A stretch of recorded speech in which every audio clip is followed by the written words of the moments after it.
আলহামদুলিল্লাহ ওয়াসসালাতু ওয়াসসালামু আলা রাসূলিল্লাহ। প্রিয় দর্শক শ্রোতা, আজকেও একটি গুরুত্বপূর্ণ হাজিরাতের আমল নিয়ে উপস্থিত হয়ে গেছে কিন্তু আপনাদের মাঝে। আপনি যদি এই চ্যানেলটিতে একজন নতুন সদস্য হয়ে থাকেন, অবশ্যই চ্যানেলটিকে সাবস্ক্রাইব করবেন। নিত্য নতুন ভিডিও সকল আগে পেতে অবশ্যই বেল আইকনে চাপ দিয়ে রাখবেন, কারণ প্রতিদিন এই ধরনের একটি করে ভিডিও নিয়ে কিন্তু উপস্থিত হয়ে থাকি আমি আপনাদের মাঝে। তো প্রিয় দর্শক শ্রোতা, কথা না বলে মূল ভিডিওতে যাব। ইতিমধ্যেই যদি আপনি আমার যারা এমটিপিতে নতুন হয়ে থাকেন, অবশ্যই চ্যানেলটিকে ঘুরে আসতে পারেন। অসংখ্য বিভিন্ন ধরনের তদবির দেওয়া আছে আমার এই চ্যানেলটিতে, এবং প্রত্যেকটা তদবির কিন্তু কার্যকরী এবং খাটিয়ে দেখতে পারেন কাজ হয় কিনা। তো প্রিয় দর্শক শ্রোতা, আজকে যে ভিডিওটি কথা বলবো সেটি হচ্ছে, এই হাজরাতের আমল যদি আপনারা করতে পারেন তাহলে আপনি হতে পারেন একজন দক্ষ মুদাব্বির, দক্ষ কবিরাজ। ঠিক আছে, কোরআন ও হাদিস দিয়ে যারা কাজ করে তাদের কিন্তু কাজগুলো খুব পাওয়ারফুল এবং খুব সহজেই হয়ে যায়। আপনারা সেই কাজগুলো করবেন, অবশ্যই ইনশাল্লাহ ভালো ফলাফল পাবেন। প্রিয় দর্শক শ্রোতা, কথা না বাড়িয়ে চলেন আমরা মূল আলোচনার দিকে যাই।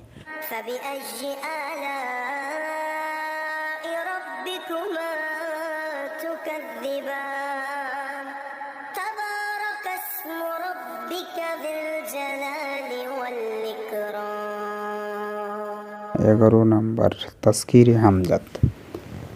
হামজাত সাধনার একটি গুরুত্বপূর্ণ হাজিরাত আজকেও আমি আপনাদের মাঝে নিয়ে উপস্থিত হয়ে গেলাম।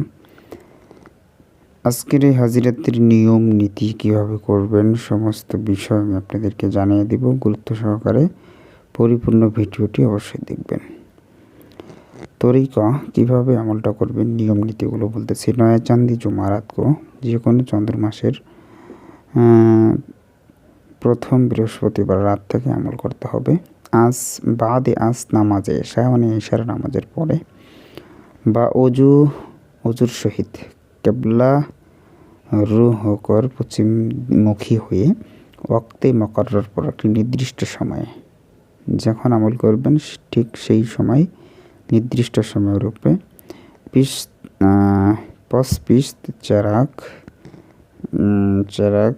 জ্বালাই, মানে পেছন দিকে সেম আগের আমলটার মতো পিছনে বাতি জ্বালাতে হবে।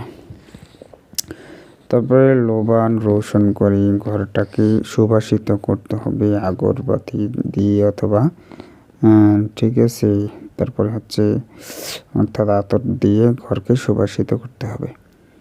আর আলাগ মাকান ও তানহাই মে পড়ি, এবং এই আমলটি আলাদা একটা জায়গায় এবং একাকিত্ব জায়গায় আমলটা করতে হবে। পরহেজে জালালি ও জামালি করে, জালালি জামালি পরহেজ করতে হবে। বাদে আমল ইস মাকান মে সোজায়, এবং আমলের পরে ঠিক ওই ঘরের ভিতরেই রাত্রি যাপন করবে, শুয়ে যাবে। আর বাহার যায় তো মাকান পর কামরা মকফুল কর দি, যদি বাইরে কোথাও যায় তাহলে ওই ঘরকে তালাবদ্ধ করে দিবে। জব তক হামজাদ হাজির না হো, যতদিন পর্যন্ত হাজির হবে না, আমল তরক না করে আমল বাদ দেবে না। 41 দিন কা আমল হয়, এটা হচ্ছে 41 দিনের আমল। তারপরে প্রিয় দর্শক দেখেন, সূরা ইখলাস মা তাসমিয়া পড়ি, সূরা ইখলাস পড়বে সাথে বিসমিল্লার সহিত। তাসমিয়া মানে বিসমিল্লাহ, বিসমিল্লার সহিত সূরা ইখলাস পড়বে। লেকিন দুসরি আয়াতকে, মানে সূরা ইখলাসের যে দ্বিতীয় আয়াতটা আছে এইখানে এসে আর সমাদ বলার পরে ইয়া রুমাইল বলতে হবে। তারপরে সামনের যে আয়াতগুলো আছে এগুলো পড়তে হবে। প্রতিদিন 230 বার অনুরূপভাবে সূরা ইখলাস পড়তে হবে। বা মা 5 মর্তবা দুরূদ শরীফ, মানে শুরুতে এবং শেষে 5 বার করে দুরূদ শরীফ। ঠিক আছে। আর সূরা ইখলাস বিসমিল্লার সহিত 230 বার করে, তাহলে শুরুতে 5 বার দুরূদ শরীফ, শেষে 5 বার দুরূদ শরীফ, মাঝখানে সূরা ইখলাস 230 বার। আর আমলটি হচ্ছে 41 দিনের আমল। আর একটা বিশেষ নিয়ম হচ্ছে, মানে দ্বিতীয় আয়াত কুল আল্লাহু আহাদ আল্লাহুস সামাদ, আল্লাহুস সামাদ বলার পরে বলতে হবে ইয়া রুমাইলু। ঠিক এইভাবে বলতে। তো আমি আপনাদেরকে বলে দিচ্ছি। দুরূদ শরীফ 5 বার পড়লেন, তারপর বিসমিল্লাহির রহমানির রহিম, কুল হুয়াল্লাহু আহাদ আল্লাহুস সামাদ ইয়া রুমাইলু লাম ইয়ালিদ ওয়া লাম ইউলাদ ওয়া লাম ইয়াকুল লাহু কুফুয়ান আহাদ। আবার দুরূদ শরীফ 5 বার। এভাবে 41 দিন আমল করবেন, ইনশাআল্লাহ 41 দিনের ভেতরেই হামজাত হাজির হবে এবং বিস্তারিত কথাবার্তা বলে নেবেন এবং তার মাধ্যমে যে কোনো কাজ করে নিতে পারবেন।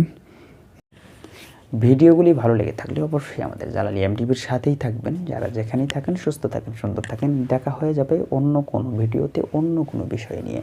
ততক্ষণ পর্যন্ত সুস্থ থাকেন, সুন্দর থাকেন। আসসালামু আলাইকুম ওয়া রাহমাতুল্লাহি ওয়া বারাকাতুহু।